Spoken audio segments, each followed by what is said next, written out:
global hit series Ang Mutya ng Section E final premieres on TV5 this May 19. And who better to talk about it than the Mutya herself, actress and singer Ashtin Olviga. Ashtin, welcome to Afternoon Delight. Thank you for having me. Salamat sa ating tita Denise. No? Tita. Oo. Grabe. At sa iyong Kuya Lord. Wow! Ako, tita. O, sige na nga, okay. Oh. Okay. Bago sa lahat, congratulations sa Lunes na mapapanood ito ang Mutya ng Section E. Para sa mga kaedad ni Tita Denise mo, pakipaliwanag yung mga hindi nabasa o kung tungkol saan, ano ba kwento nito, kung anong kinaiba niya sa libro. So, ang Mutya ng Section E po, storya po siya about sa isang babae na transferee. Tapos, yung pag-transfer niya sa isang school, nagulat siya kasi siya yung isang babae po sa section nila. Talagang isa lang talaga. Yes halos. po, siya yung At isang nagkataon babae. lahat na kasama ni lalaki sa klase, ang gagwapo. May iba. May iba. Oh, gwapo silang lahat. Yan. Gwapo din. Love ko yan. Gwapo silang lahat. And ayun po, doon po makikita. Tapos yung mga lalaki po yun, ayaw po sa kanya. So doon po magkakaroon ng conflict kasi papaalisin po siya. Pero si JJ po kasi, isa po siyang matapang na babae. Kaya lalaban po siya doon sa mga classmates niya. Si JJ ba dapat ay hindi, ang alam natin, at least yung generation na Tita Denise, pag Section E, as opposed sa Section A, sila hindi masyadong Mga magaganda yung pasaway. grades. Opo, mga Si pasaway. JJ ba ay dapat pang Section A? Hindi naman. Dahil sa sobrang siya po kasi nakikipagsuntukan siya eh. So pang Suntukan sex talaga? talaga siya eh. Okay, o sige. Ashton, gusto ko malaman kasi syempre, no, online, ako, people are talking about you non-stop. And syempre, magti-TV premiere na nga. How do you feel about that? Na kahit siguro family and friends nyo, and of course, the supporters, Opo. sa TV na kayo talagang tututukan, mag-airing na. Ayun po, sobrang another blessing na naman kasi parang sobrang bonus na po to eh. Kasi yung kinagat po kami sa Vivo One, sobrang natuwa na po kami doon. And di po namin in-expect yun na mamahalin po at tatanggapin kami ng tao. Tapos ngayon po na i-air po siya sa Free TV and marami po lalo makakapanood. Kaya sobrang happy po kami sa mga blessings po at sa mga nangyayari po sa amin ngayon. Okay. Kanina narinig ko sa isang interview, sabi mo, tinanong ka ba, what makes you click? You, tapos yung tambalan ninyo, no? Ni Andres. Oo, ni Andres. Yung pagiging genuine. Kung tutuusin mo, pwede mo bang ibahagi sa amin ang iyong Tita Denise? Para, mahirap ba magpakatotoo sa sarili sa panahon ngayon? Ako kasi hindi po ako nahihirapan magpakatotoo. Kasi mas nahihirapan po ako maging peke talaga. Mas gusto ko pong pinapakita ko po sa tao kung ano po ako, kung sino ako. Para, alam niyo po yun, kapag, ay, walang gulatan. Para kung ano po yung nakikita niyo, siya na yan. Ayun po. Baka kaya talagang people can relate at talagang that's why you're well-loved as well. Pero okay, maiba lang ako ng konti dito sa Ang Mutya ng Section E. Ikaw ba nasanay na kapag ikaw dinudumog, kunyari ganyan, ng mga fans, yung mga nagpapapicture, yung mga bumabati sa'yo? I'm sure kahit social media mo. Bago niyo sagutin yan, sabihin ko lang. Alam mo ba na sumasakay pa siya ng MRT? Wala nakakilala sa'yo.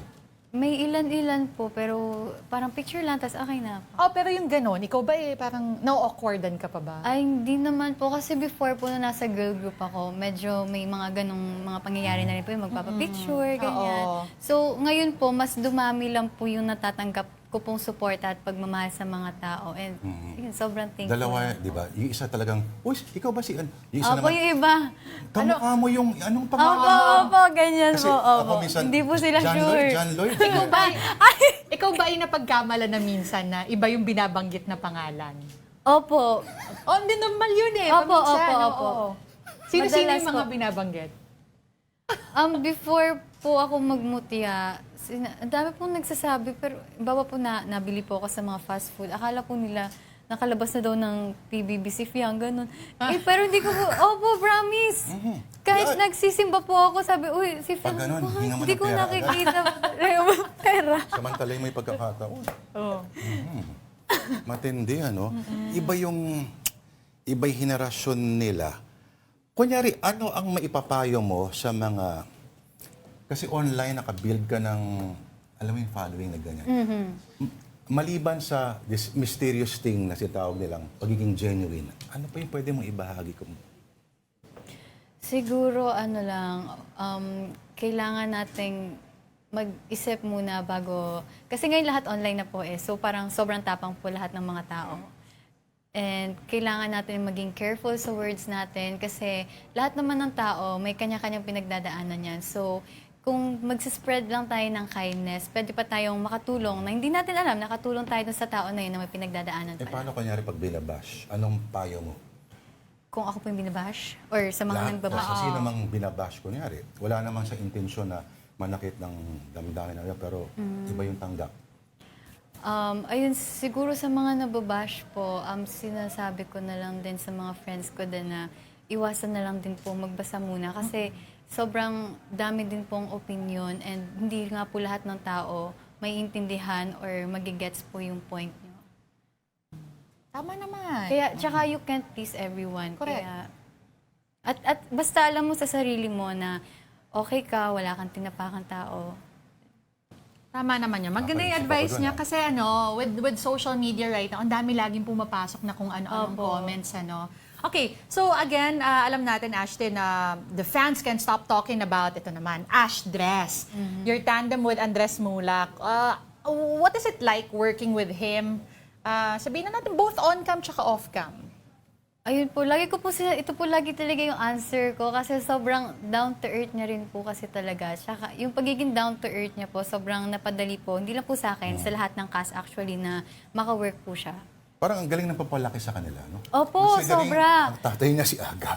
Sobra po. Sherlyn, na talaga mga super idol sa mga munang henerasyon namin. Opo.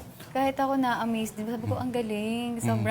Sobrang discipline po talaga sila. Tsaka alam niyo po napalaki po ng tama talaga. Okay, balita namin, sa araw ng pag-airing ng mutya ng Section birthday ko. E ay kaarawan mo. Kaya nabalitaan ko lang naman, kaya may... Ayan. Pagpamutan mo na ito. Wow, totoo po. Balita ko, mahilig ka raw sa gantong uri ng pagkain. Yan. Totoo po. Oo, sa'yo yan. Sige, habang... Happy birthday, JJ. Buksan mo yan habang... kasi nanginginig na siya sa Hati-hati. gutom, nakita. Sa lamig. Sa lamig ba? Opo. Pero Akala sige, ko sa gutom din. Ayan, oo. Wow. Paborito niya raw lumpiang Shanghai. O Shanghai yan na iba-ibang flavors. Ay, totoo po. O bale, 350 isa. Ay, Singil. Himaya mo na lang. thank you po. Thank you. Okay, so habang... Sige, buksan ko para sa Oo, iyo. buksan. Buksan ko po. Ayan, sige, habang binubuksan ni Lord. Invite. O, kunyari... Okay. Yes! Iniimbitahan ko po kayong lahat manood ng Ang Mutya ng Section E. This May 19 na po yan. From Mondays to Fridays po at 6:45 p.m. Dito lang po sa TV5. Yan. Yes. Alright. Thank you so much po. Kain po tayo. Sige. 350, tapos yung sarsa. Oo. Siguro 10 Wala para po. sa'yo. Hindi, dapat package rate. Bawasan mo ng konti. Hindi ko mahirap. Chicken, Oo. beef. Oh, yan. Alright, Ay, so abangan niyo po yan, mga kapatid, ha? Ang mutya ng Section E, Yes. now on TV. And of course, we'd like to Pagluluto. thank ito si Ashton Olviga for joining us here on Afternoon Yes, Delight. thank you din po Marami for na having manonood sa atin. me. Oo nga. Yay! Salamat din po sa lahat ng nanonood. Thank you so much po. Sige, magmerienda ka dyan. Merienda na tayo. Habang kino-compute po namin ang sisingilin namin sa handler si Ashton. Okay, time out muna. Thank you again. Advance happy birthday. Thank you po.